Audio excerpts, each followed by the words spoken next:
Welcome back to another episode of Good Girls, all written 100% by humans, no AI here. But this week we are diving into Can AI Write Smut? And this is referencing the New York Times article, which I do love the title of The New Fabio is Claude. Not everyone is on board.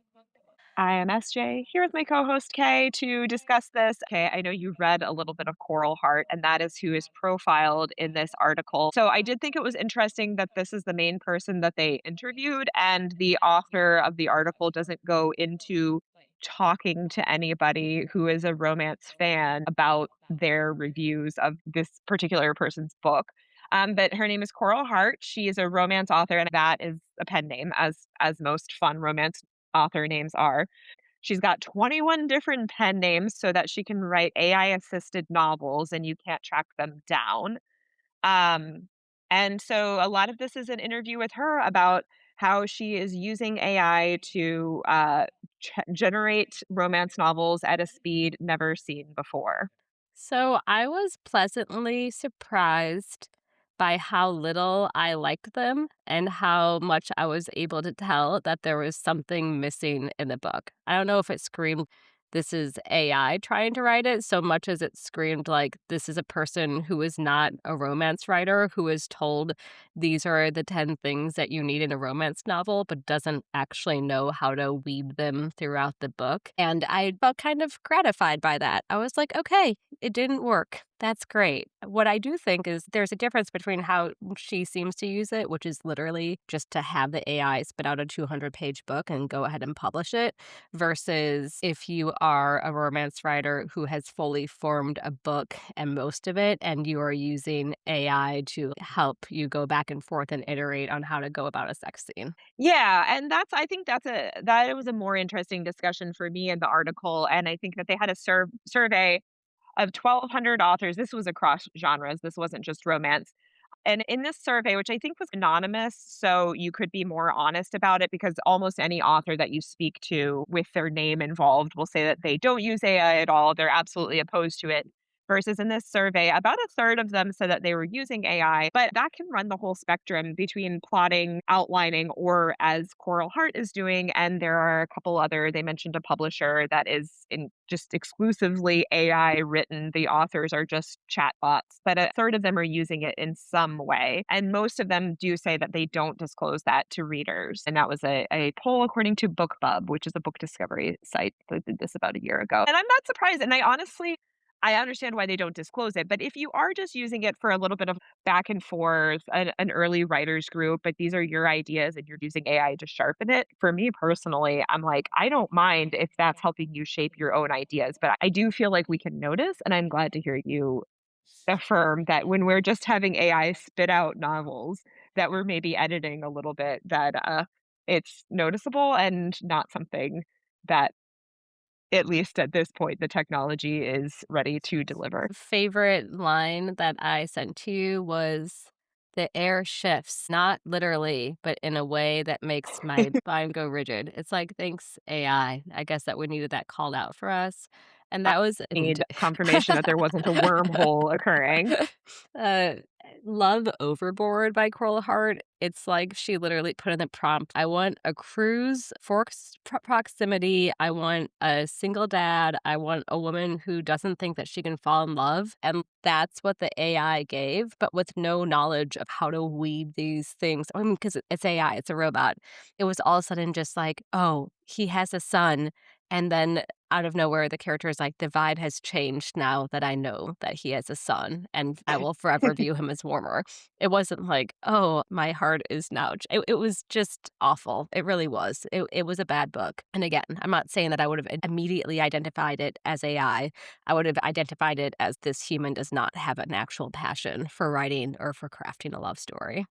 which, I Right, mean, like, there are also human beings who can write mediocre books, so, it's not something that we can always recognize, but it also means that maybe these are not going to become our go-to books. And yeah, this is what this author is doing because I think in the interview, they're like, "Oh, yeah, while I'm interviewing her, she's having her chatbot write a book, and over the course of 45 minutes, it finishes a whole 200-page book." So this is a more extreme case in which it's totally, just replacing the writing. So it says that she used to do 10 to 12 books a year, which I feel like is still a lot in addition to ghostwriting. And now she's publishing, like last year was 200 romance novels in a range of subgenres from dark mafia romances to sweet teen stories. And then she's just self publishing them. so And it's she's just like, trying to maximize Kindle Unlimited page views and getting yeah, money that way.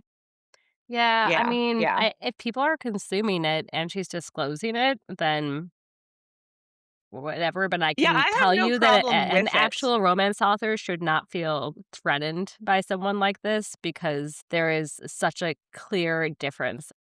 I can't even put my finger on how your mind recognizes it, but 100% I was like, I am not connecting to these characters at all. You're having all these Yeah. elements just thrown in there because you were clearly told by the prompt writer to, but you don't know how to actually weave it in there. Yeah, and that's something that the article says is that as a critical point is that most often what's missing or what has to try to be edited back in by the humans is the human connection element. And so I think In that Coral is the Hart's part. case, I don't think that she's editing back in the human Yeah, element. I I I think don't she's think she's literally just doing spitting out. 200 books a year. So then they also did interview another author who claims more that she's using AI to write the bones of it, and then she's going back through and editing, but I don't know exactly how much that means or what that means. But yeah, they're saying this is things that chatbots are bad at, building sexual tension, that human connection outline, and even if they're doing love scenes, that chatbots are pretty much just going straight to the obvious narrative climax. And on the topic of climaxes, I was entertained by and am interested to discuss and try with you, Kay, the piece about writing sex scenes or having a chatbot write you sex scenes or sexier content because a lot of them have guardrails on them to keep them from spitting out explicit content. So it Which was is why you have interesting, to I use think. Grok. Yeah, it was interesting to hear. So I think why they chose to interview Coral Hart for this article is that she teaches classes on how to do AI assisted romance writing. So a lot of it was about the different prompts that she gives. So you can try Oh, to use please don't Claude. learn from Coral Hart. She's not Yeah, doing a good job. There's probably somebody else you can learn from who did it without me noticing. I guess so. Yeah, we got to find out who the authors are who are getting away with pretending that their writing is done by a human and ask them for tips. So she has this class, and her conclusion was actually that Claude does do the best at mimicking the sense of human connection. But with Claude, you have to get around the guardrails. So she has to convince it that this is a sex scene that's necessary for plot development and not just gratuitous sex, which obviously Grok is totally fine with gratuitous sex. But they noted that they tend to mine the same phrases over and over, or just use things that are phrases that come across as ick to us. His turgid manhood was used to describe a character's erection, and I did just love that. Yeah, nobody uses the word turgid, and we don't need it. It clicks in my brain that you said it's bad at building the sexual tension because I feel like that's what I noticed. There's just none of like the subtle things that show that somebody's starting to notice the other one. I mean, the one from Curl Heart, where they're both on a cruise ship, which is so ridiculous. It's a dual POV. Like it's you get both the perspective of the man and the woman. There should At be the same some time? tension in one of them. I mean, no, they Yeah. like Okay. switch back and forth, and at no Yeah. point was I like, "Oh, there's something building here. This is gonna be sexy." It was just like, Yeah. "Ooh, I'm finishing this to finish it."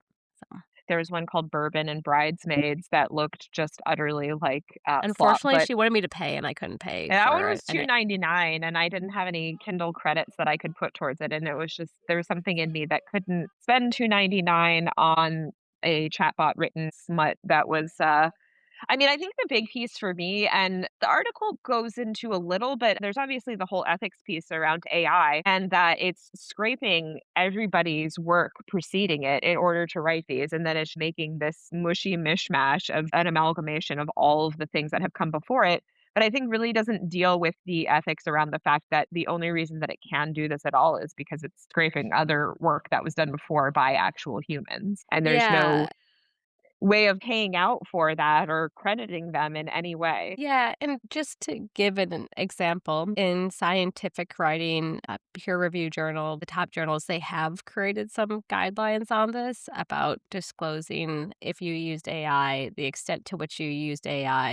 You know, like if you used it for grammar editing style. But I think that there's a difference in that coming up with a scientific study, it really has to be an act of your brain. Mhm. And getting AI to critique your ideas and provide different ways to think about your ideas, that to me seems like an okay, universally like nodded upon use of Yeah. AI is okay. And if I knew that a romance writer or romantasy writer was using AI as a partner in that way, where they have an idea and a vision and they're going back and forth with it to think, okay, what are some things I might not be thinking of here? That to me seems different than going from scratch with absolutely no ideas and letting AI take it over for you because that is when it is very likely drawing from other people's ideas and thoughts that they've put out there. I don't know Yeah, and a though. quote from the article is it says the genre is especially vulnerable to disruption by AI for all the reasons that readers love it. Romance relies on familiar narrative formulas like the guarantee of an HEA or happily ever after. And romance novels are often built around popular plot tropes like enemies to lovers or forced proximity that can be fed into a chatbot.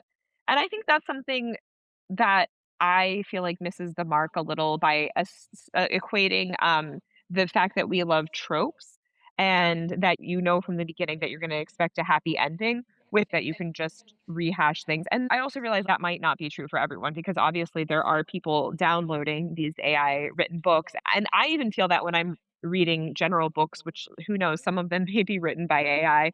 And some of them are too formulaic for me that it is just for people who are going through a constant stream of cognitive offloading reading where they're just looking for something to relax themselves to sleep, or in Well, the case of and some of the smuttier stuff, just for, book porn, which is cool. New York Times has done this before where they've insulted basically all romance and romantasy readers as if we're just this group of idiots They're that like just little likes to brainless. read slob, and I Yeah. don't just because they're putting it out there in mass amounts does not mean that that is what we are picking up and reading, and does not mean that most readers are Claude. Like, yes, Hart has a ton of books, and I can tell you that the high majority of them have about 20 reviews and an average rating of about, like, 2.3. So that is not Yeah. like, oh, all romance readers are just consuming this AI slop without realizing it. And for example, like everybody likes forced proximity, an enemy to lovers where they're forced to be close together. But in the AI one that I read from Coral Hart, they both happened to be assigned the same room on a cruise, even though they had both booked their own individual rooms. And it was a mistake on their part. And they're like, oh, the cruise can do nothing about it. You guys are both trapped in the same room now. And forced proximity is meant to be clever ways to put people together. It's Yeah. not meant to be like, oh, they're all on this super, super expensive luxury cruise and they have to share a room and the cruise is overbooked. That just doesn't happen and it takes you out of it from the very beginning. Yeah, So I we're mean, it's not just like if idiots. you That's think what I'm about trying to the say. spectrum from, like, Jane Austen, Pride and Prejudice, and that slow burn build kind of thing to having it spit out some kind of formulaic thing. I guess we don't need everything that we read to be Pride and Prejudice, but we also maybe have a little bit more savvy, and I guess sometimes you are just looking to relax too. And I guess I can see if you have a strategy instead of, like, I'll write 10 books in a year and they'll get a few thousand downloads, that it's like I'll write 200 books and they can have a couple 100 downloads and that will equate the same, especially if you're not putting that much work into that. If you're okay with the premise of it being built on other things, and if you are okay with the quantity over quality piece, and this is a very like Reese Witherspoon and a couple other celebrities in their comments who are just like, oh, you have to embrace this or get left behind. And she says, if I can generate a book in a day and you need 6 months to write a book, who's going to win the race? She said. And that was the quote in the piece that just was like, who decided that the end goal was to just generate as many books as possible? It's like, yeah, if that's your goal, then great. Like Well, AI away.